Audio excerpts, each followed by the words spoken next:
নবীর হাতের সাথে হাতটা মিলাইয়া কালেমা পড়ে স্বপ্নের মধ্যে মুসলমান হয়ে গেছে। সুবহানাল্লাহর আওয়াজ তো আসছে।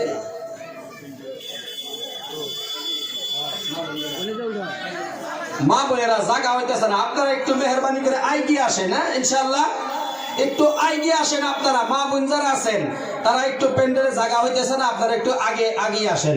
আর খালি মানুষ এই সাইডে বসে গো, ওই দিকে জায়গা আছে তো ওই দিকে যান, যে বসো। এই তোমরা খালি আছো, যাও বসো, ভিতরে যা বসো, ভিতরে বসো। আসেন যুবক ভাইয়েরা, একটু অনুরোধ করছি, আসেন আসেন, ভিতরে বসেন। আচ্ছা ভিতরে বসেন। প্রিয় হাজিরিন, যুবক ভাইয়েরা, পর্দার আড়ালের মা, খেয়াল করে শোনো, গভীর মনোযোগ দিয়ে শুনবা।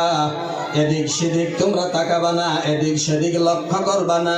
উনি যখন নবীর জীবনী পড়তে পড়তে পড়তে পড়তে কাঁদতেছে, নবীজি যখন রহমাতুল লিল আলামিন স্বপ্নের মধ্যে কালেমা পড়ে মুসলমান বানায় দিয়েছে, স্বপ্নের দিকে জাগ্রত হইয়া উনি আবার কাঁদতে লাগলেন, আমি কি দেখলাম, আমি কি দেখলাম। নবীজি যখন স্বপ্নের মধ্যে তার ঘরের মধ্যে আসছে, উনি মনে মনে ভাবতেছে, মনে গায় আকাশের ছায়ায় আমার ঘরের মধ্যে প্রবেশ করলো। জোরে বলেন সুবহানাল্লাহ।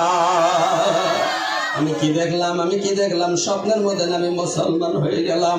উনি কাঁদতেছে। সকালবেলা বিবি সাহেবা আসিয়া নাস্তা নিয়ে আসছে, আসিয়া বলে, স্বামী আমার আপনার জন্য নাস্তার ব্যবস্থা, আপনি নাস্তা করেন। স্বামী বলে, বিবিরা আমি নাস্তা করব না, আমি নাস্তা করব না। বলে কেন আপনি নাস্তা করেন না রে বিবি? আমি আজকে স্বপ্নের মধ্যে আমার যা হয়েছে তুমি তো তা জানো না। বিবি